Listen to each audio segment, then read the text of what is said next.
Many people think they have a testosterone problem, but they actually have a cortisol problem. The thing is, testosterone levels by itself means nothing in isolation, and I said this how many times, and one of those things that's also very important for your overall androgenic activity is your cortisol. You could have 1000 nanograms of testosterone, but if you have chronically high cortisol, the effects of your testosterone is going to be mitigated. Chronically high cortisol pretty much does the opposite effects of what high testosterone does. Gets rid of your sex drive, more fat gain, worse sleep, and indirectly this will destroy your testosterone no matter how high your levels are in the blood. And in this video I explain how to actually fix it so your testosterone is working. And before I start the video, I want to say that I have a full course on how to optimize your testosterone levels to get it to very high natural levels. Go check out the link in the description. For me, this really hits home because when I was younger, not too young, when I was around 14, 15, when I started to try to optimize my testosterone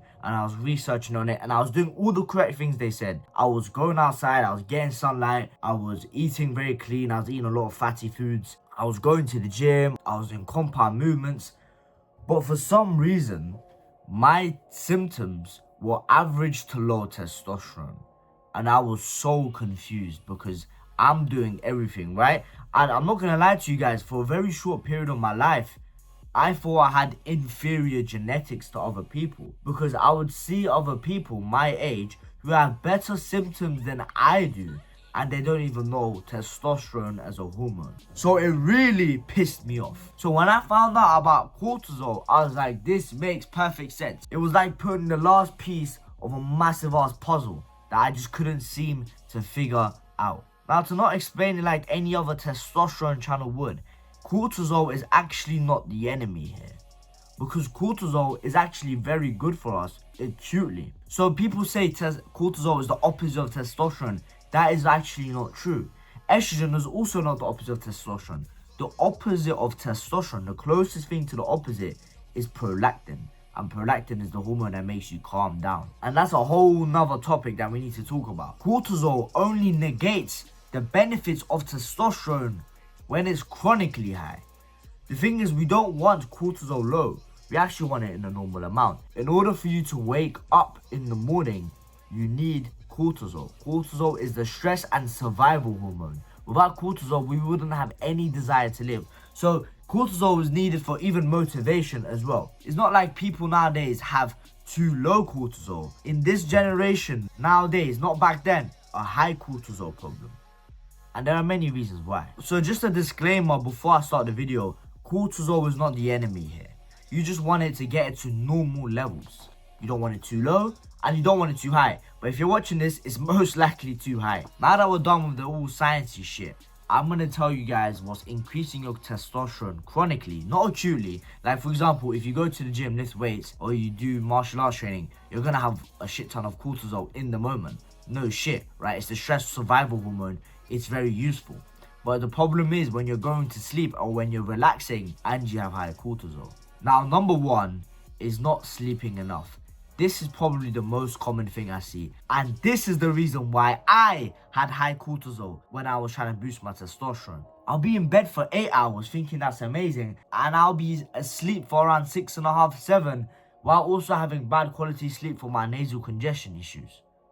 Now, even if you don't have any sleep problems, you'd want ideally to sleep 8 to 10 hours per night. And no, not in bed for 8 hours. I mean sleeping for 8 hours. So if you want to sleep 8 hours, then go to bed for 9 hours. That's how you're meant to do it. The more you sleep, the more your cortisol goes down, the more your growth hormone goes up, the more your testosterone goes up, and it improves your testosterone to cortisol ratio. That's why when you don't sleep good for like a couple of days or even one day, you feel more jittery, you feel more alert even though you slept less. That's all cortisol. So make sure you're sleeping a lot. And number two, and this is also another big factor on why I had high cortisol, so it's actually common sense, the two main factors I wasn't doing, and that is not laughing, not having fun, not spending time with family, not being with friends, never relaxing, always on this constant grind mode. And I thought that was cool, I thought it was good. And that's because of the red pill kind of manosphere they promote, hustling 24/7. That is garbage for your testosterone levels. No, it does not increase your testosterone. You won't be like Andrew Tate because you're on your laptop working 24/7.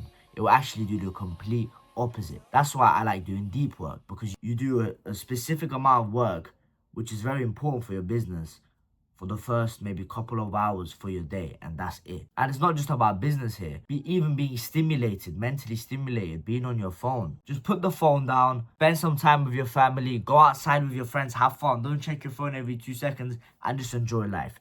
This will decrease your cortisol so much because your body is more relaxed. Number 3, and I don't want to make this video long, so I'm getting straight into the points, and that is not eating enough carbs.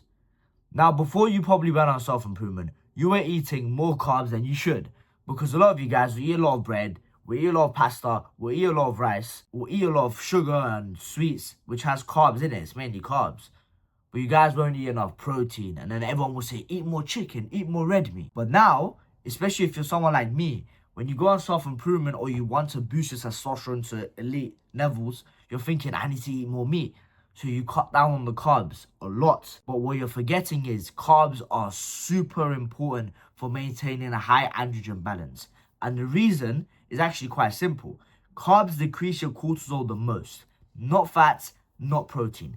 Carbs decrease your cortisol. It makes you feel more calm. That's why I recommend you guys, if you want to sleep earlier, the very last meal you eat during the day, let's say it's 7, 8 p.m., eat a big meal with a lot of carbs. Eat a lot of rice, potatoes, whatever, and then eat some fruit with it. That'll make you feel more calm because it will decrease your cortisol, increase your serotonin, and make you feel ready for bed. You see, each hormone is not actually a bad thing. So estrogen by itself is not a bad thing. It's very important for bone density. Even sex drive is important for. It's just chronically too high is bad.